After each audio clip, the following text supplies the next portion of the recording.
Bueno, hoy me gustaría hablar con todos ustedes sobre cómo atravesar dificultades. En particular, especialmente desde un libro específico de la Biblia, el cual mencionaré en solo un momento. Me gustaría comenzar junto con ustedes en Hechos, así que vamos a Hechos 14 y leeremos los versículos 21 y 22.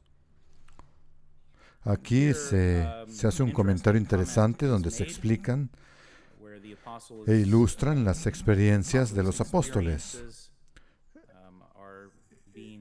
Y luego se hace un comentario para los miembros, relacionado no solo con los apóstoles, sino también con la membresía en general de la iglesia. Dice, después de anunciar la buena noticia en Derbe y hacer muchos discípulos, Pablo y Bernabé regresaron a Listra, Iconio y Antioquía de Pisidia.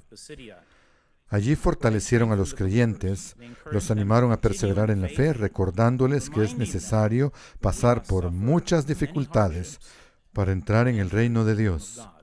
Sus traducciones podrían decir tribulaciones y básicamente son sinónimos. Ahora podríamos preguntarnos, ¿qué dificultades podrían estar asociadas con esas ubicaciones, ya que simplemente se mencionan Derbe, Listra e Iconio?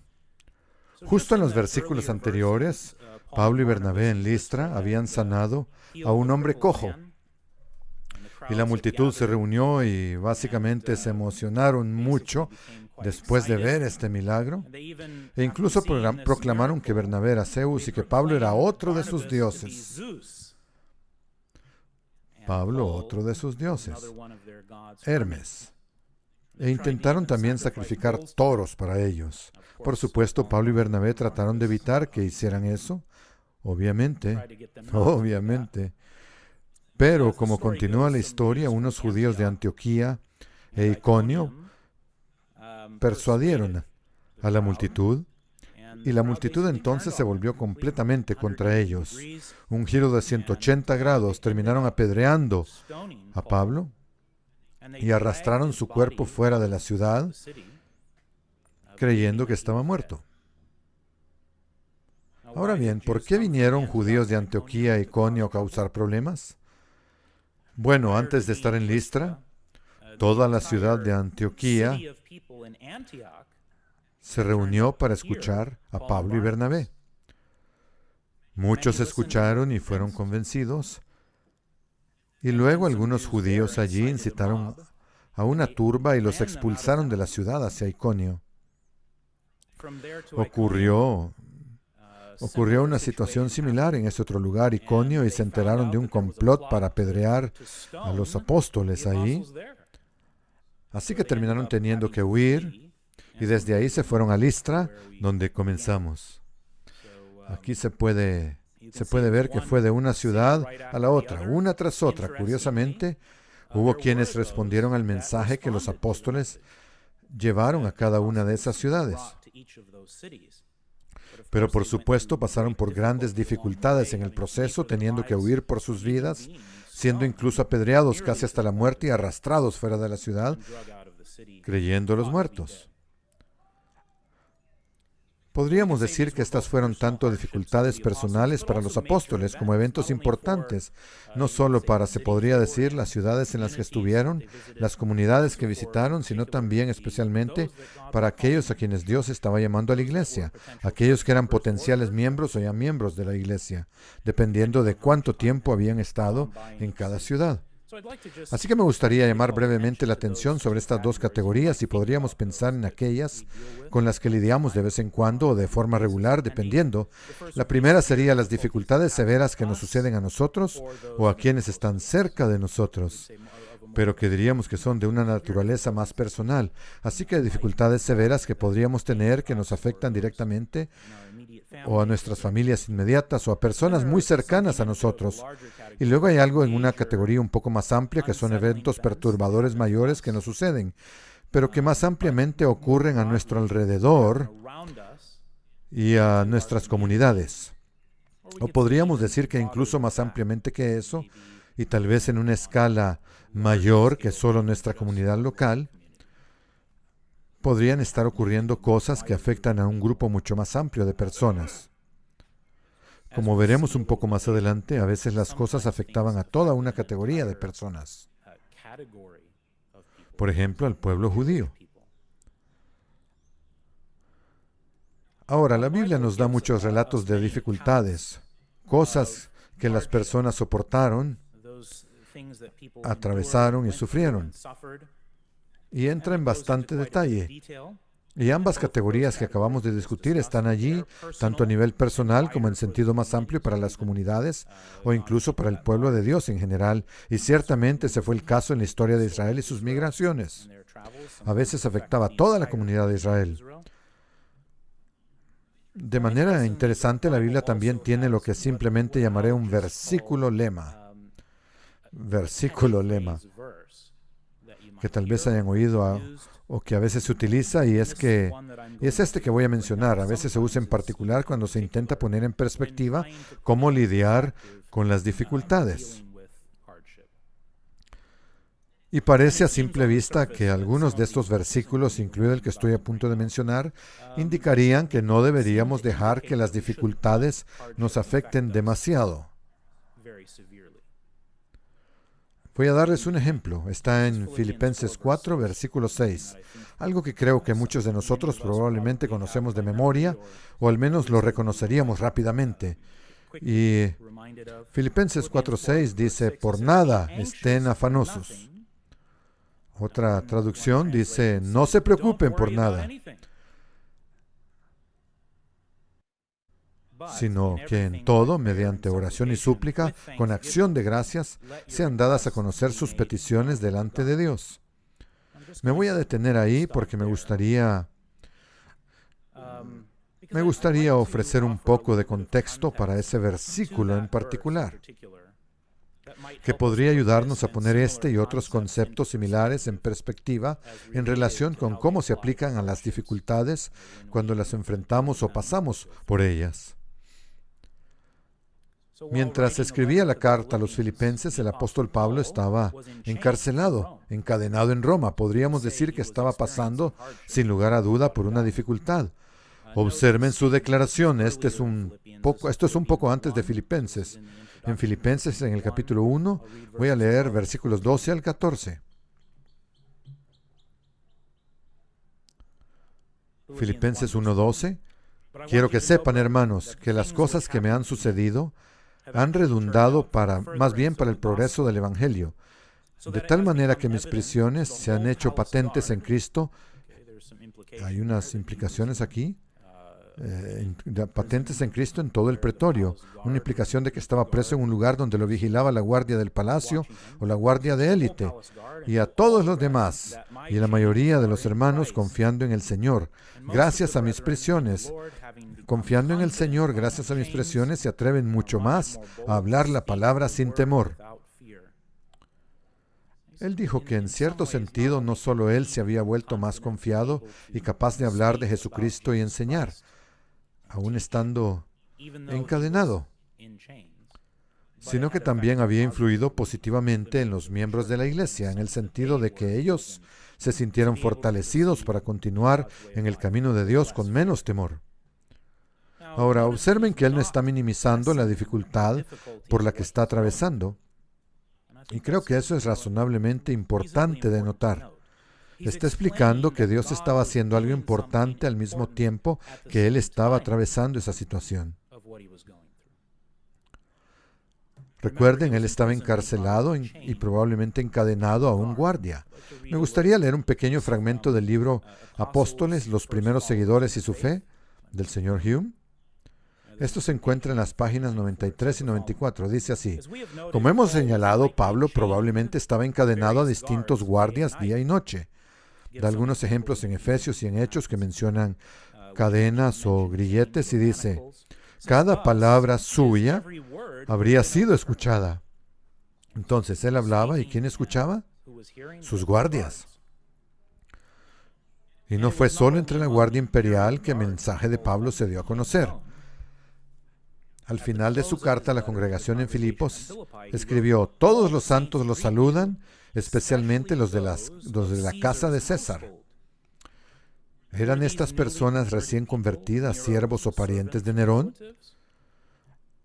Y es algo interesante en lo que pensar. La siguiente frase dice, desafortunadamente no hay manera de saberlo, pero vale la pena considerarlo y ciertamente es una posibilidad. Así que Pablo se toma el tiempo para explicar que Dios estaba haciendo algo.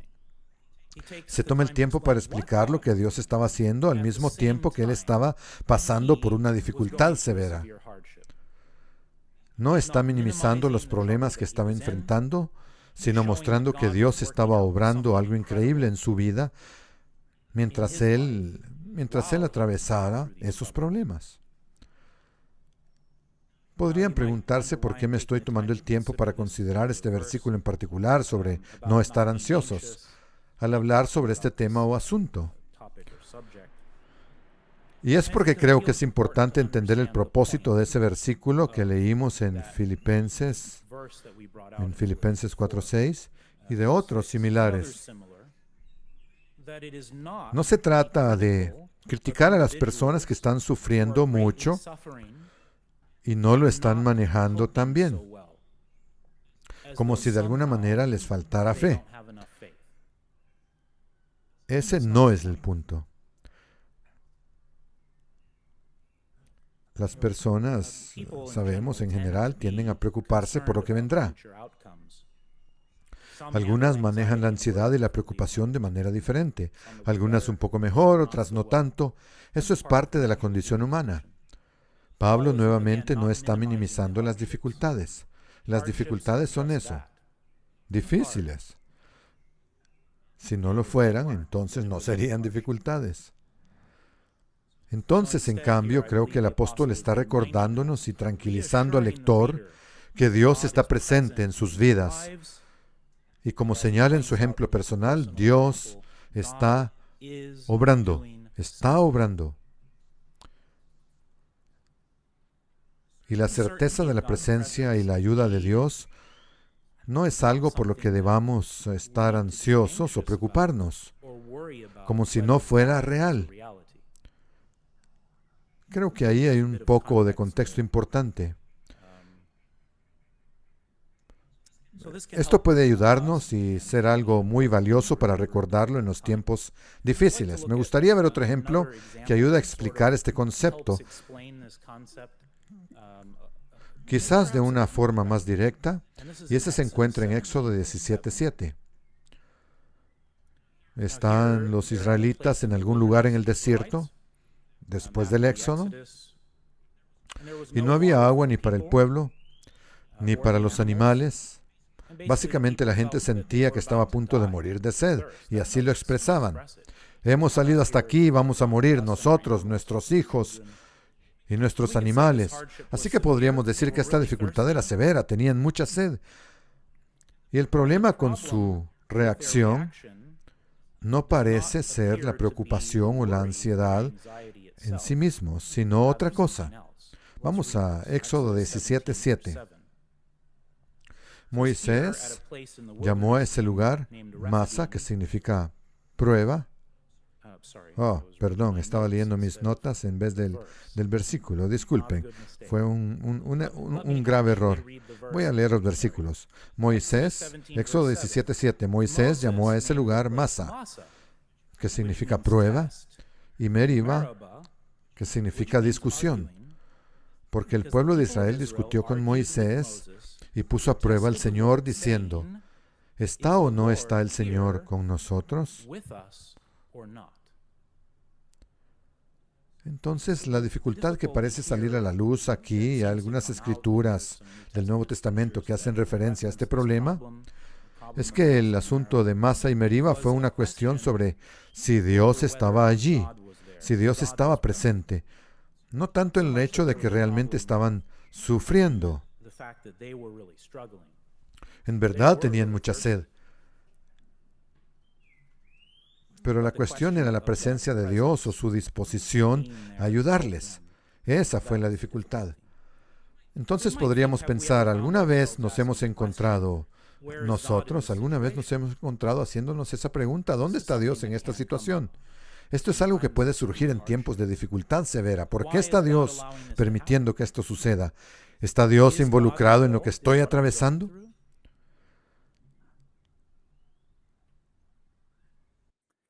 Ahora, hay un libro particular de la Biblia que me gustaría presentarles hoy para repasar este relato. Es historia que ofrece algo de perspectiva sobre este tema en particular. Y este es el libro de Esther.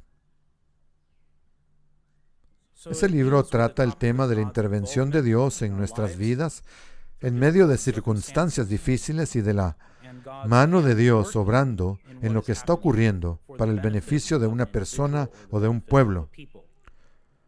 Así que tanto a pequeña escala como a gran escala. Releamos juntos la historia de Esther. Voy a tratar de hacer una especie de resumen al ir avanzando a través de ella. A veces el libro de Esther recibe una crítica. Y quizás la vean si investigan comentarios u otras fuentes sobre el libro de Esther. Y la crítica es que no se menciona a Dios.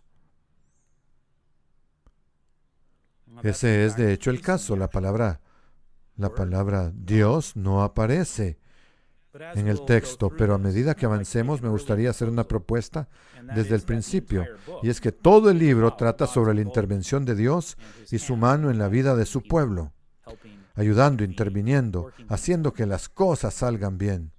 Así que aunque la palabra Dios no aparezca, yo diría que ese es el mensaje central de todo el libro. Así que vamos al libro. Consideremos lo que contiene, lo que tiene para ofrecernos y el hecho mismo de que esté incluido en la Biblia para nosotros. Me gustaría señalar algunas lecciones aplicables a lo largo del camino. A medida que avancemos, me detendré para comentar algo que destaque. También me gustaría hacer referencia a los escritos de Josefo, Flavio Josefo, el historiador judío, junto con algunas notas. Josefo vivió entre el 37 después de Cristo y el 100 después de Cristo, justo después del tiempo de Cristo y los apóstoles. También haré referencia a algunas tradiciones judías del Talmud babilónico, en particular su Megilá o el relato de Esther, que contiene algunos comentarios rabínicos, así como otras tradiciones rabínicas. Podría mencionar esas cosas. Lo que surge de estas fuentes adicionales fuera de la Biblia es una versión algo más exagerada de los eventos descritos de Esther. Se podría decir que la hacen un poco más digna de una película. Podría agregar algunos detalles de esas fuentes a lo largo del camino. Ahora, curiosamente, Josefo, el historiador, en su relato de Esther, sigue la historia bíblica bastante directamente. No se desvía demasiado del relato de la Biblia, pero menciona, ahora bien, esto fue aproximadamente 500 años después de los eventos mismos, menciona en su relato histórico a Dios y su intervención al menos 14 veces de forma directa.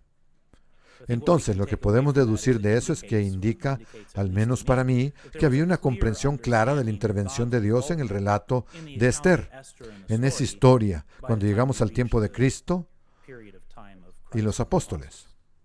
Eso habría sido lo que se entendía, porque es lo que fue escrito por un historiador de ese periodo. Así que tal vez eso ayuda a dejar atrás un poco esa crítica del libro de Esther. Bien, vamos al libro de Esther, capítulo 1, versículo 1, y vamos a leer hasta el 2. Por si se lo están preguntando, estoy usando principalmente la Nueva Traducción Viviente. Creo que en cuanto al flujo de la historia, hace un buen trabajo, así que la usaré en la mayoría de las lecturas. Esther 1.1 dice, estos acontecimientos ocurrieron durante el reinado del rey Jerjes, quien gobernaba 127 provincias que se extendían desde la India hasta Etiopía, y menciona que estaba en la fortaleza de Susa, que era su palacio. Ahora, si tienen una traducción diferente, puede que diga Asuero en lugar de Jerjes o Xerxes. Bueno, básicamente la mayoría de los estudios modernos identifican a Asuero y Jerjes como la misma persona. La razón es que en persa antiguo el nombre que en griego es Jerjes en realidad es Kashayar Shah o algo así. Y la forma hebrea de ese nombre es Ahasuerus o Asuero. Así es que es identificado como el mismo Jerjes. ¿Dónde nos coloca eso en el periodo bíblico? Solo como una pequeña nota al margen, y será breve. Jerjes comenzó a reinar unos 50 años después del regreso de los exiliados a Judá. Eso nos sitúa más o menos en la primera mitad del libro de Esdras, y también unos 30 años después de que el templo fue reconstruido y dedicado, durante el reinado del predecesor de Jerjes, Darío I o Darío el Grande. Esa reconstrucción, por supuesto, está también registrada en Esdras, el libro de Esdras. Y del otro lado, ¿qué hay del libro de Nehemías? Bueno, el libro de Esther ocurre aproximadamente 40 años antes del relato de Nehemías, que tuvo lugar bajo el reinado de Artajerjes, el rey que vino después de Jerjes. Así que Esther se ubica entre la reconstrucción en los tiempos de Esdras y el regreso posterior de Nehemías bajo Artajerjes,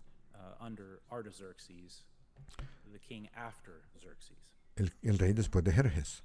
Bien, Esther 1:3 dice: en el tercer año de su reinado dio un banquete para todos sus nobles y oficiales. Invitó a todos los oficiales militares de Persia y de Media, así como los príncipes y nobles de las provincias. La celebración duró 180 días. Eso fue una fiesta de medio año. Dice que fue una tremenda exhibición de la opulenta riqueza de su imperio y del esplendor y la majestad de su reinado. Así que podríamos decir que los ánimos se exaltaron. Era una gran celebración. Esther 1:10.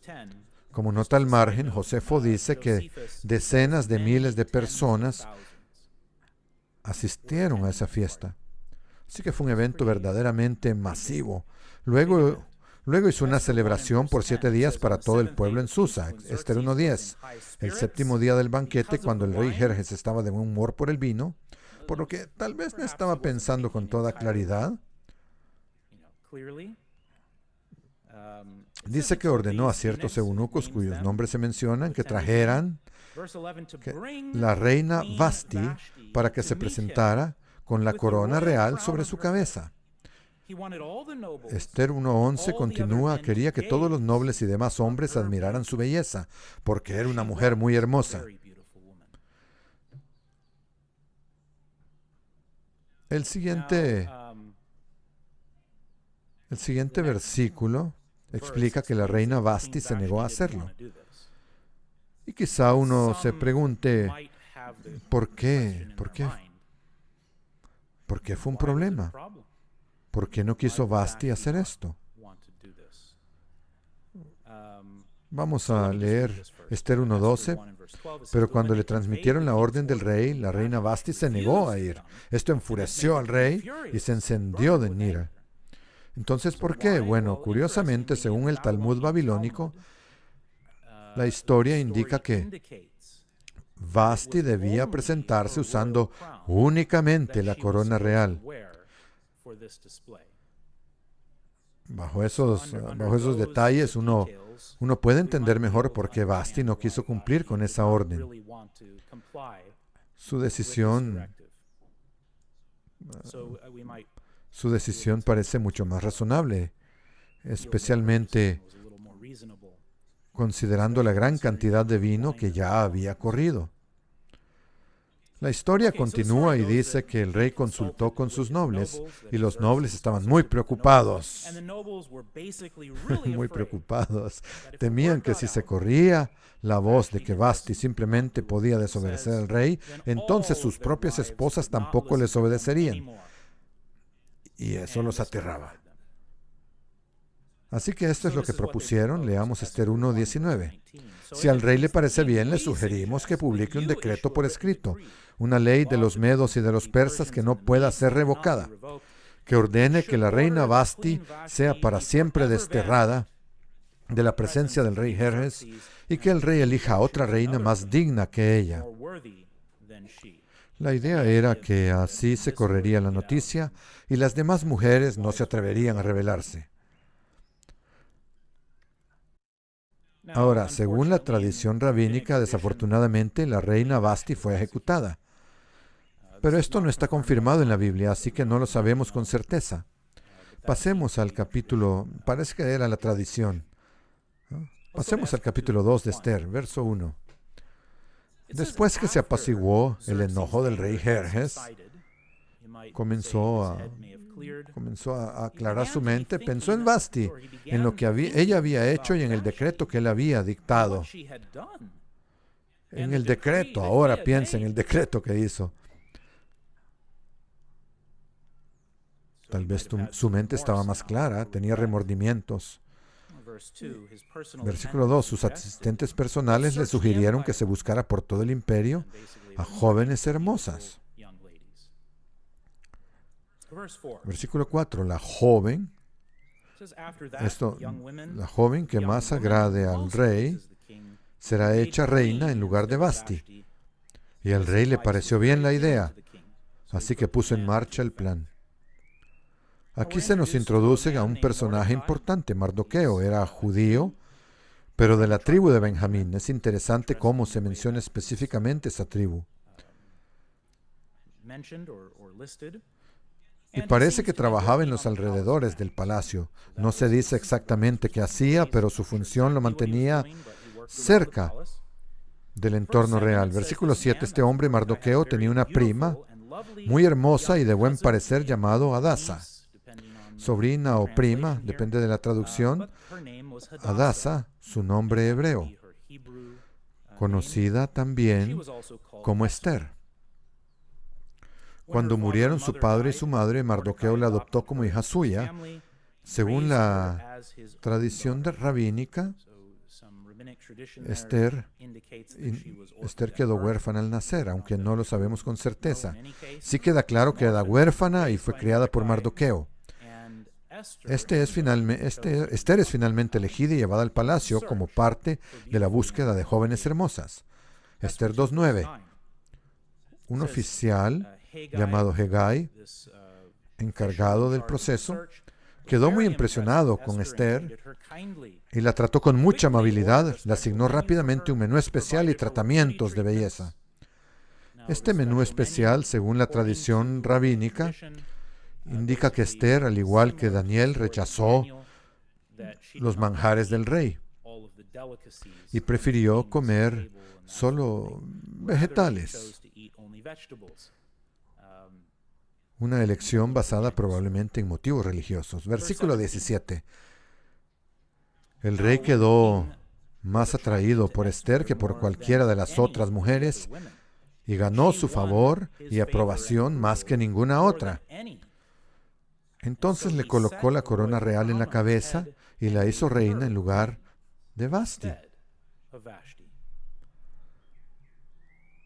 A primera vista, de huérfana reina. Tiene características como de cuento de hadas, ¿verdad? Y podríamos decir, vaya, wow, esto suena como algo sacado de una película de Disney. Es decir, suena realmente asombroso. Pero hay que pensar en esto. Esther habría sabido lo que le pasó a Vasti. De hecho, recordemos que la idea de lo que ocurrió con Vasti debía hacerse pública. Se suponía que la noticia debía difundirse por todo el imperio para que todos supieran. Así que lo que le ocurrió a Esther fue un torbellino de eventos.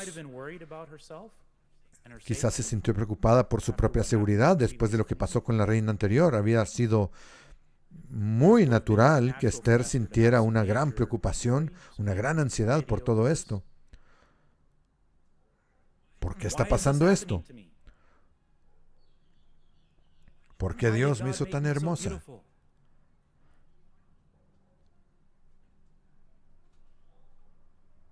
Y aquí me gustaría destacar el primer punto o concepto que nos enseña este libro. Número 1, Dios sabe lo que está pasando y tiene en mente ayudarnos con ello. Repito, Dios sabe lo que está pasando y tiene en mente ayudarnos con ello. Me gustaría considerar el libro de Job como ilustración antes de volver a la historia de Esther. Leamos unos pocos versículos. Esto es Job 1, 9 al 12. Y es parte de una conversación entre el Señor y Satanás. Satanás respondió al Señor: sí, pero Job tiene una buena razón para temer a Dios. Siempre has puesto un muro de protección alrededor de él, su casa y sus propiedades. Has hecho prosperar todo lo que hace. Mira qué rico es. Pero extiende tu mano y quítale todo lo que tiene, y te aseguro que te maldecirá en tu propia cara. Muy bien, dijo el Señor. Puedes probarlo. Haz lo que quieras con todo lo que posee. Con todo lo que posee. Pero no le hagas ningún daño físico. Entonces Satanás salió de la presencia del Señor. No uso este ejemplo porque crea que hay una conversación literal entre Dios y Satanás cada vez que algo malo nos pasa. A veces las cosas simplemente ocurren.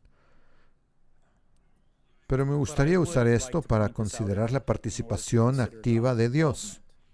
En otras palabras, en el momento en que Satanás recibe permiso para probar a Job, ¿Dios deja de estar involucrado?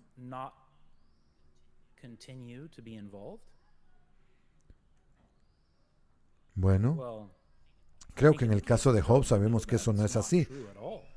Dios está involucrado desde el principio hasta el final. Está trabajando con Job para ayudarlo a llegar a un entendimiento más profundo, una visión más clara de Dios y de la vida. ¿Y acaso no es eso lo que Él también está haciendo con nosotros? A veces, en el momento en que estamos enfrentando circunstancias aplastantes, y ciertamente Job enfrentó esas circunstancias, uno puede sentirse como si Dios hubiera desaparecido. Pero lo que sabemos al final es que Dios estaba trabajando en algo y estuvo trabajando con Job todo el tiempo. Esas experiencias terminaron ayudándolo y fortaleciéndolo. Entonces podríamos preguntarnos, ¿cuánto puede ver Dios hacia adelante? ¿Cuántos pasos puede anticipar? Es como en el ajedrez, si alguna vez lo han jugado. La idea es que cuantos más pasos por delante se puedan ver, más probable es que se pueda averiguar lo que se necesita hacer. Estrategia sabia y esas cosas. Bueno, ¿cuántos pasos puede ver Dios? Creo que Él lo tiene todo resuelto. Satanás pensó que podía hacer que Job hiciera algo, pero Dios ya estaba pensando en pasos y más pasos. Miles de pasos adelante. Al final vimos que Dios estuvo trabajando todo el tiempo para llevar las cosas a su cumplimiento. Sabemos que a veces pensamos, ¿por qué Dios no lo arregla de inmediato? Pero la manera en que Dios hace las cosas nos ayuda con el resultado final, el resultado mejor, la perspectiva más amplia y un mayor desarrollo en nuestra relación con Él.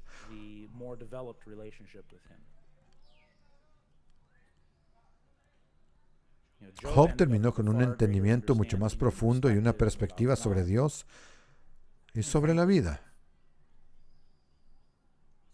Volvamos a Esther. Aquí se nos introduce a un nuevo personaje, Amán, capítulo 3. Amán era un noble, un hombre noble en la corte del rey. Esther 3:1. Algún tiempo después, el rey Jerjes promovió a Amán, hijo de Hamadata el Agageo, sobre todos los otros nobles, haciéndolo el oficial más poderoso del imperio. Todos los oficiales del rey, suena como Star Wars, como una cosa del imperio. Todos los oficiales del rey debían inclinarse ante Amán para mostrarle respeto cuando pasara, porque así lo había ordenado el rey. Pero Mardoqueo se negó a inclinarse o a mostrarle respeto a Amán. No sabemos con certeza por qué Mardoqueo no se inclinaba ante Amán. Hay diversas teorías e ideas, pero hay una que me parece interesante. Algunos escritos rabínicos dicen que Amán era amalecita. Y como sabemos, había una larga historia de enemistad entre los amalecitas y los israelitas desde los días más tempranos del Éxodo. Eso podría haber tenido algo que ver con la negativa de Mardoqueo. Además, parece que Amán ya estaba trabajando en contra de los judíos en este punto de la historia, participando en actividades nefastas en su contra, quizás incluso contra Mardoqueo. Quizás esa es la razón. Esther 3:5. Cuando Amán vio que Mardoqueo no se inclinaba ni le mostraba respeto, se llenó de ira. Descubrió la nacionalidad de Mardoqueo y entonces decidió que no era suficiente con ponerle la mano encima a Mardoqueo. En lugar de eso, buscó una manera de destruir a todos los judíos del imperio de Jerjes. Y así lo hizo. Convenció al rey con un poco de persuasión y una contribución a la tesorería real, y logró que el rey firmara una orden para exterminar a todos los judíos del imperio. Esther 3:13, se enviaron despachos mediante mensajeros rápidos a todas las provincias del imperio, dando la orden de que todos los judíos, jóvenes y viejos, incluyendo mujeres y niños, debían ser asesinados, masacrados y aniquilados en un solo día. Esto estaba programado para suceder el 7 de marzo o el 13 de Adar del año siguiente, y las propiedades de los judíos serían entregadas a aquellos que los mataran. Este decreto era acompañado de un incentivo monetario para aquellos que llevaran a cabo la masacre. En el versículo 15, vemos que el rey y Amán se sentaron a beber, mientras que la ciudad de Susa cayó en confusión. En su traducción, la palabra confusión podría decir perplejidad o algo así. Se sentaron a beber. Todo el mundo se preguntaba qué es lo que estaba pasando en ese momento. Solo para volver atrás un poco a algunos acontecimientos bíblicos relacionados con la línea del tiempo. Ustedes saben que eso fue alrededor de 40 años desde que el templo fue terminado, bajo la bendición del predecesor del rey Jerjes, Darío el Grande. No leeré todo aquí. Pueden encontrarlo en Esdras 6, 8 hasta el 11. Pero básicamente el rey Darío dijo, miren, esto va a ser pagado de los ingresos que normalmente llegan para el rey. Voy a patrocinar este proyecto y quiero que lo lleven a cabo rápidamente y proporcionen todos los medios para reconstruir este templo de Dios en Jerusalén. Versículos 11 de Esdras 6. También decreto que cualquiera que altere este edicto le sea arrancado una viga de su casa y se la levante y que sea colgado en ella y que su casa sea hecha un montón de basura por esto. Es una declaración bastante seria, así que 40 años después la situación cambia drásticamente, del favor a la persecución, en un abrir y cerrar de ojos. Este es el tipo de reversión que puede suceder en un abrir y cerrar de ojos. Puede suceder cuando alguien en el poder decide perseguir a un grupo de personas. De repente puede suceder una persecución contra una persona o un grupo. Un grupo se puede convertir en el blanco. Y pueden suceder cosas terribles rápidamente. Esto nos lleva a nuestro segundo punto. En medio de la dificultad, puede que no entendamos por qué las cosas ocurren como ocurren. En medio de la dificultad podemos sentir que algo no tiene sentido, algo desconcertante, algo aterrador. ¿Por qué está pasando esto? Cambios drásticos pueden causar confusión. ¿Qué pasa? Y a veces nos quedamos estupefactos, petrificados. Las reacciones van desde la parálisis, debido al asombro, hasta una gran angustia, dependiendo de la situación. En este caso, la noticia de que se había firmado una sentencia de muerte para todos los judíos, para toda la gente judía, debió haber sido completamente devastadora. Esther 4:1, cuando Mardoqueo se enteró de todo lo que había hecho, rasgó sus vestiduras, se vistió de cilicio y se cubrió de ceniza. Salió por la ciudad gritando con gran y amarga lamentación y llegó hasta la puerta del palacio porque no era permitido entrar en el palacio con ropas de lamento. Aquí vemos una reacción de angustia profunda, una respuesta que también refleja el miedo y la confusión que debía estar experimentando. Versículo 3. Al enterarse de la orden del rey en todas las provincias, hubo gran lamento entre los judíos y ayunaron, lloraron y gimieron, y muchos se echaron ceniza y se vistieron de cilicio. Y se preguntaron quizás, ¿acaso Dios estaba menos involucrado ahora en la vida de su pueblo individual y colectivamente de lo que había estado antes? Podríamos preguntarnos eso, y espero que eso nos ayude a pensar en esa perspectiva, porque ¿acaso eso cambia con los eventos? En otras palabras, a medida que leemos la historia de Esther, ¿en qué momento cambia que Dios está involucrado y ayudando a su pueblo, tanto individual como colectivamente? No creo que eso cambie. Sí, eso fue una cosa horrible, una noticia horrible. Pero no creo que eso haya cambiado el nivel de involucramiento de Dios en ningún sentido.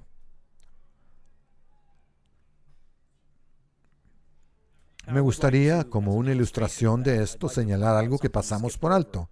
Y esto se encuentra en Esther 2. Voy a leer 2 versículos, 2, 21 al 22. Había algo sucediendo en ese tiempo, lo que volveremos a tratar más adelante. Pero esto es algo que ocurrió. Dice en el versículo 21 de Esther 2, un día cuando Mardoqueo estaba de servicio en la puerta del rey, 2 de los eunucos del rey, Bigtana y Teresh, que eran guardianes de la puerta privada de los aposentos del rey, se enojaron contra el rey Jerjes y conspiraron para matarlo. Pero Mardoqueo se enteró de la conspiración, dio la información a la reina Esther y luego se le informó al rey. Y la reina le dio crédito a Mardoqueo por el informe. Así que esto quedó registrado, que Mardoqueo básicamente salvó la vida del rey. Pero no se le dio ninguna recompensa, no se hizo nada por este buen acto en ese momento. Como dije, volveremos a esto. Pero me gustaría ilustrar eso como un ejemplo de cómo Dios está trabajando algo, aunque aparentemente está ocurriendo otra cosa. ¿Qué es lo que está pasando? ¿Dónde está Dios en esto? Esther 4:5. Esther mandó llamar a Hatak, quien básicamente le pidió que fuera a Mardoqueo y averiguara qué lo estaba perturbando y por qué estaba en duelo. Hatak siendo un sirviente de la reina. Versículo 7, Mardoqueo le contó toda la historia, incluyendo la cantidad exacta de dinero que Amán había prometido al tesoro real para la destrucción de los judíos. Mardoqueo le dio a Hatak una copia del decreto emitido en Susa, llamando a la muerte a todos los judíos, y le pidió a Hatak que se lo mostrara a Esther y le explicara la situación. También le pidió a Hatak que dijera que ella debía ir al rey suplicando por misericordia y pidiendo por su pueblo. Esther respondió en Esther 4:10. Esther le dijo a Hatak que regresara y le transmitiera este mensaje a Mardoqueo. Todos los oficiales del rey y todo el pueblo en las provincias saben que cualquiera que se presente ante el rey en su corte interna, sin ser invitado, está condenado a morir, a menos que el rey extienda su cetro de oro. Y el rey no me ha llamado para ir a verlo durante 30 días. Aparentemente no esperaba ser convocada. y simplemente dijo, ¿sabes? No es buena idea presentarme ante el rey. Josefo hace un comentario interesante sobre por qué era así. Dice que el rey había dictado una ley de que ninguna de sus propias personas debía acercarse a él a menos que fueran llamadas cuando él se sentaba en el trono. Y hombres con hachas en sus manos estaban alrededor de su trono para castigar a quienes se acercaran a él sin ser llamados. Por supuesto, ¿qué hacían con sus hachas? Bueno, ya saben, esa es la idea. Si alguien se presentaba ante el rey, le cortaban la cabeza. En verdad no parecía muy buena idea visitar al rey sin ser invitado. Pero creo que nos permite considerar que es razonable que Esther estuviera ansiosa y preocupada por presentarse ante el rey. Eso es lo que ella dice. Esto no es una buena idea. Las personas que se presentan ante el rey sin ser convocadas, adiós a su cabeza. No parece una buena idea. Entonces su respuesta parece razonable. Estaba preocupada. Esther 4:12. Así que Hatak le dio el mensaje de Esther a Mardoqueo. Mardoqueo envió su respuesta a Esther y aquí hay una declaración interesante y creo que emerge un punto que podemos tomar para nosotros. Él dice lo siguiente: no pienses por un momento que porque estás en el palacio escaparás cuando todos los demás judíos sean asesinados. Si callas en un momento como este, la liberación y el alivio para los judíos surgirán de otro lugar, pero tú y tus familiares morirán. ¿Quién sabe si quizás fuiste hecha reina para un tiempo como este? Creo que hay una sabiduría increíble en lo que este hombre dijo y quizá una instrucción con respecto a lo que puede ser necesario en tiempos de persecución. Curiosamente, Mardoqueo tenía fe en que Dios proporcionaría liberación para su pueblo, pero también sabía que nosotros tenemos una responsabilidad en tomar acción por lo que es correcto, cuando está dentro de nuestro poder hacerlo. El punto número 3 que podríamos tomar es que Dios está activamente ayudándonos, pero tenemos una parte que llevar a cabo en hacer lo correcto. Tenemos un papel activo en hacer lo correcto. Vamos a una escritura que reflexiona sobre este concepto. Eso está en Hebreos 10. Leeremos del versículo 32 al 39. Lo leeré de la nueva versión internacional.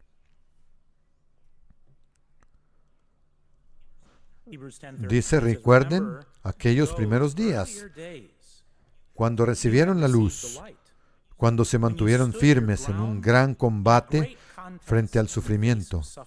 A veces fueron expuestos públicamente a insultos y persecuciones. Otras veces se pusieron al lado de aquellos que fueron tratados de esa manera. Ustedes simpatizaron con los que estaban en prisión y aceptaron con alegría la confiscación de sus bienes porque sabían que ustedes mismos tenían posesiones mejores y duraderas. Versículo 35, así que no desechen su confianza, que será grandemente recompensada. Necesitan perseverar para que cuando hayan hecho la voluntad de Dios, reciban lo que Él ha prometido. Versículo 39, no somos de los que retroceden y se destruyen, sino de los que creen y son salvos.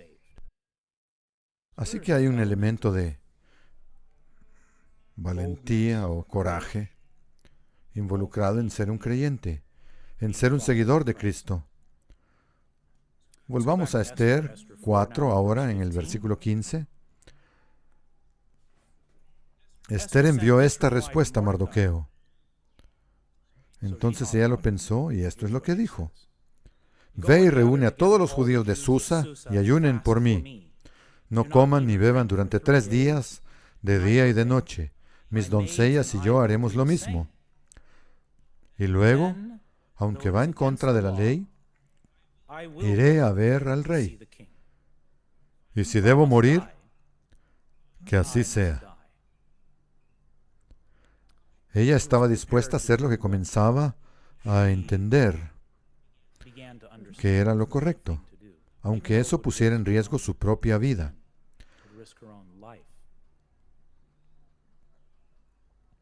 Estaba dispuesta a arriesgarse por lo que era correcto. Creo que en este punto Esther coloca su vida literalmente, completamente en las manos de Dios. Ese fue el punto del ayuno. Sabemos lo que significa. Entendemos esa conexión. Alguien que lee el libro de Esther sin un entendimiento sobre el ayuno, la práctica de este, no podría conectar eso con Dios. Pero nosotros podemos. Sabemos lo que significa. Humildad, ayuno y suplicar a Dios por su ayuda. Josefo dice lo siguiente: de acuerdo con esto, Mardoqueo hizo lo que Esther le había ordenado, hizo que el pueblo ayunara y rogó a Dios, junto con ellos, que no pasara por alto a esta nación, especialmente en este tiempo.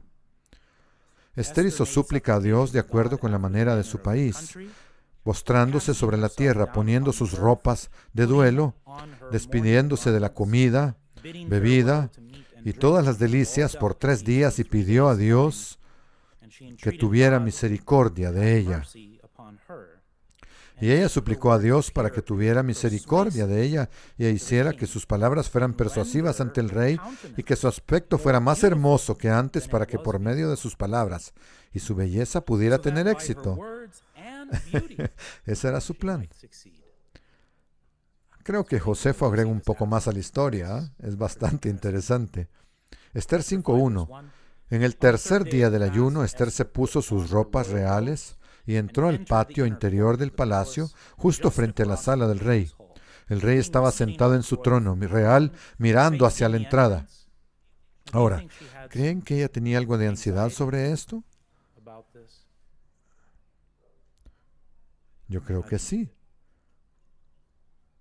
¿Piensan que ella entendió, después de lo que había pedido a su nación o a sus amigos y familia que hicieran, de que Dios iba a estar ahí? Probablemente tenía una mayor confianza después de eso, ciertamente. Así que ella se para frente a la entrada del trono. Versículo 2. Cuando el rey vio a la reina Esther de pie en el patio interior, la recibió y le extendió el cetro de oro. Así que Esther se acercó y tocó el extremo del cetro. Ahora, como mencioné, hay una versión un poco más romántica en Josefo y en la tradición rabínica. Detalles dramáticos básicamente en su relato. Esther está caminando, pero debido a que ha ayunado durante 3 días, se desmaya en el proceso. Y mientras se acercaba al rey, parece que se está cayendo, y por supuesto Dios había aumentado su belleza de tal manera que ella básicamente brillaba frente al rey. Y el rey no pudo evitar levantarse de su trono y atraparla en sus brazos mientras ella caía. Cae directamente en sus brazos.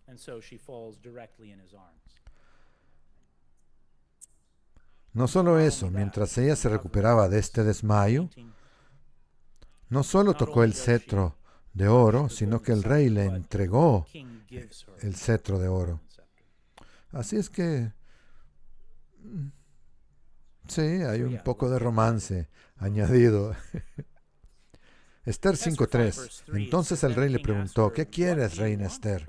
¿Cuál es tu solicitud? Te lo daré, incluso si es la mitad del reino. Y Esther respondió: ¿te importaría acompañarme a cenar?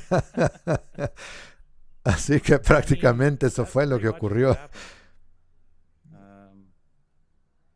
Ella extiende un poco su respuesta con una serie de peticiones, cenas y cosas por el estilo. Por supuesto, ella no solo pide que el rey venga a cenar, sino también invita a Amán. Versículo 9, la respuesta de Amán. Amán estaba muy feliz cuando salió del banquete. Y luego algo cambió su estado de ánimo. Él va a cenar con la reina. Vaya, eso es fantástico. Sale al exterior y vio a Mardoqueo sentado en la puerta del palacio, sin levantarse ni temblar de miedo ante él, y Amán se enfureció. Se enfureció y se fue a su casa. Estaba hablando con su familia, versículo 14. La esposa de Amán, Zeres y todos sus amigos sugirieron: instala un poste afilado de 25 metros de altura y por la mañana ve y pide al rey que empale a Mardoqueo en él. Cuando esto se haga, podrás seguir tu camino alegremente al banquete con el rey y la reina.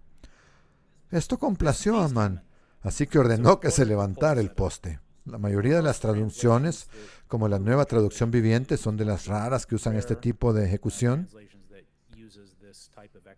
La mayoría de las traducciones usan la palabra horcas o ahorcamiento. El hebreo no es realmente definitivo. Podría haber sido cualquiera de las dos. En cuanto a la terminología, el historiador griego Heródoto registró que esta forma de ejecución era la favorita de los persas en ese momento. Así que es bastante posible. Ahora llega el penúltimo giro de eventos en el libro. Tendremos este y luego otro gran giro de eventos para lo positivo.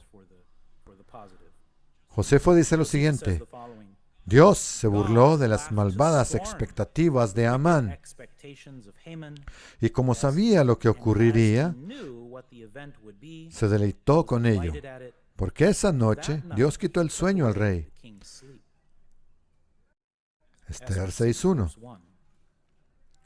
Esa noche el rey tuvo problemas para dormir, así que ordenó que le trajeran el libro de las historias de su reinado para que se lo leyeran. En esos registros descubrió un relato sobre cómo Mardoqueo había expuesto la conspiración de Bigtán y Teresh, quienes habían planeado asesinar al rey Jerjes. Y él dijo: ¿qué recompensa o reconocimiento le dimos a Mardoqueo por esto? Su sirviente dijo: pues no se ha hecho nada por él. El rey dice: ¿quién está en el patio exterior? Y como sucedió, Amán acababa de llegar al patio exterior, listo para pedirle al rey que empalara a Mardoqueo en el poste que había preparado. Versículo 5. Así que los asistentes respondieron al rey: Amán está en el patio. El rey ordenó que lo trajeran. Amán entró y el rey le dijo: ¿qué debo hacer para honrar a un hombre que verdaderamente me agrada?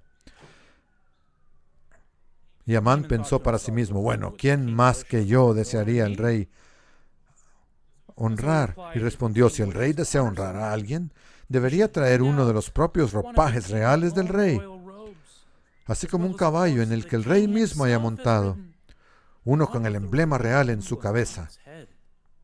Que los ropajes y el caballo sean entregados a uno de los funcionarios más nobles del rey, y que él vea que el hombre que en el rey desea honrar sea vestido con los ropajes reales del rey, llevado por la plaza de la ciudad sobre el caballo del rey, y que los oficiales griten mientras van: esto es lo que el rey hace por alguien a quien desea honrar.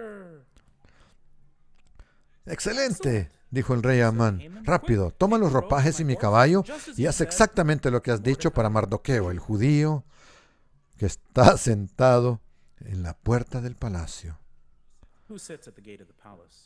Y no dejes de hacer nada de lo que sugeriste. Así que Amán, el shock no se describe tan en detalle en el relato bíblico. Toma los ropajes, los pone sobre Mardoqueo, lo coloca en el propio caballo del rey y lo lleva por la ciudad gritando: esto es lo que hace el rey por alguien a quien desea honrar.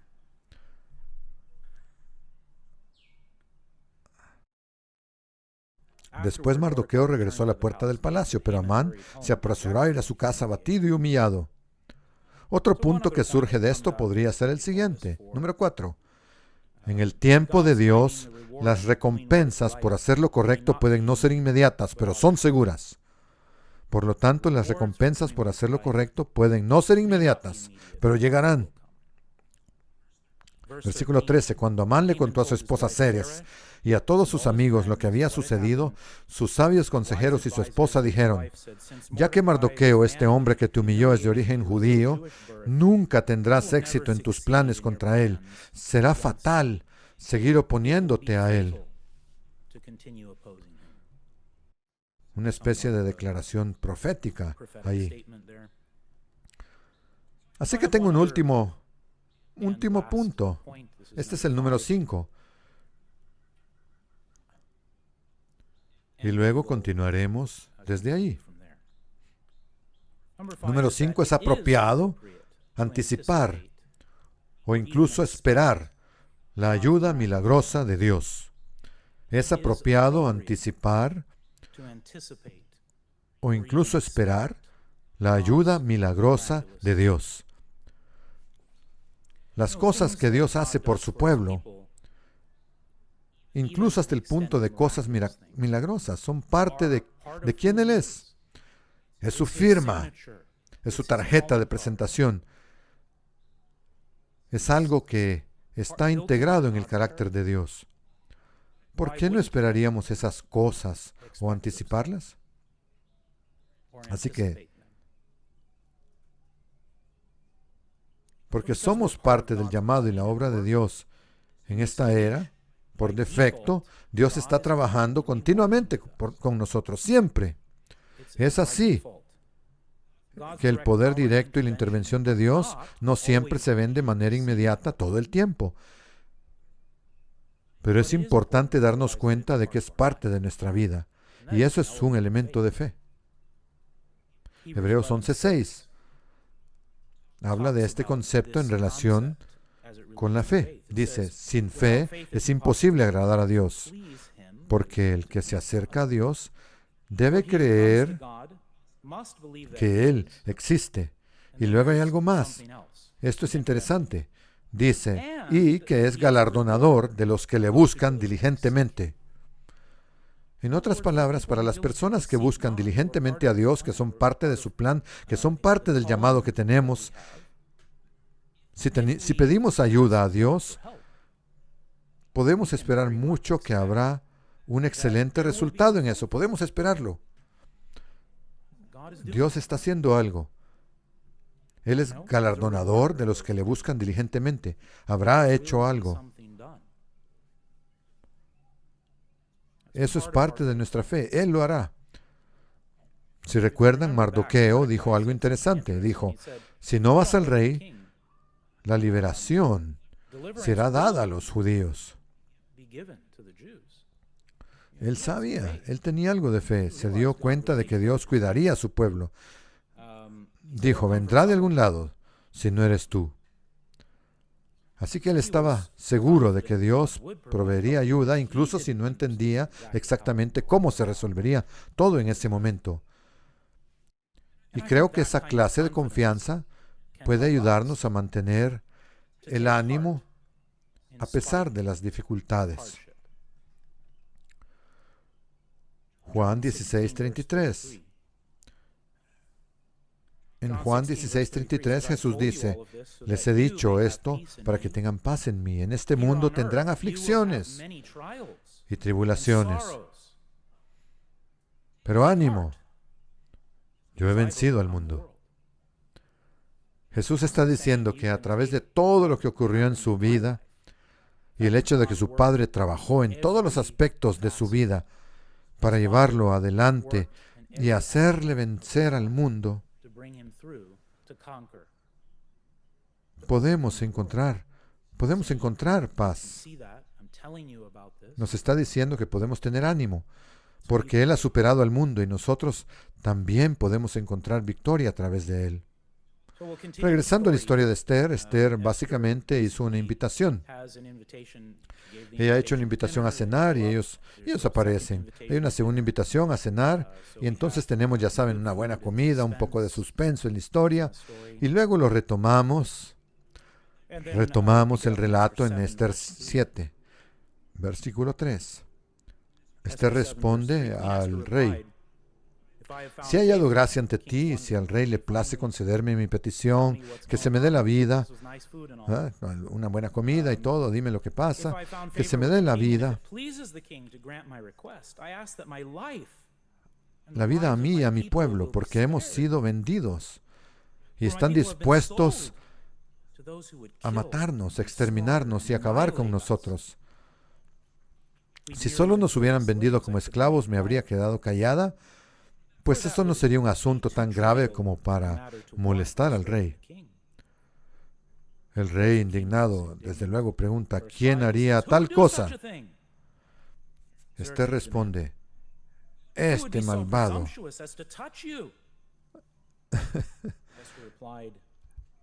Este malvado Amán es nuestro enemigo y adversario. Amán, horrorizado, queda pálido de miedo y el rey, furioso, se levanta y sale al jardín del palacio. Amán, en su desesperación, se queda detrás, intentando pedir clemencia a la reina, pero al regresar el rey ve lo que parece un intento de agresión de Amán a la reina. Él no debía tocar a la reina, no debía acercarse, y parece un intento de agresión de Amán hacia la reina. En ese momento, Harbona, un eunuco del rey y aliado de Esther, menciona que Amán ha preparado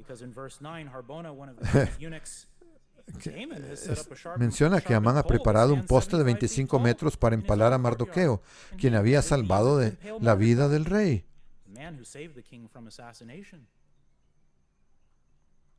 Esto conduce al rey a ordenar, pues empalen a Amán en él. Y así, con una nueva orden, los judíos no tuvieron que quedarse de brazos cruzados mientras eran destruidos, ni perder sus bienes.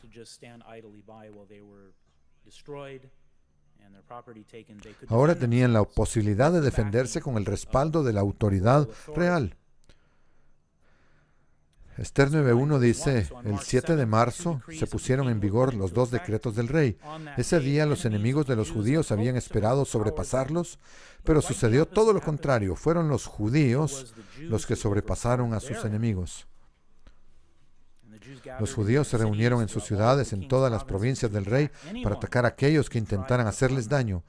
Pero nadie pudo resistirles, pues todos temían a los judíos. Esther 10:3 dice, Mardoqueo, el judío, se convirtió en primer ministro, con autoridad solo por debajo de la del rey Jerjes. El rey era muy grande, él era muy grande entre los judíos, quienes lo estimaban mucho, porque continuaba trabajando por el bien de su pueblo y hablando por el bienestar de su descendencia.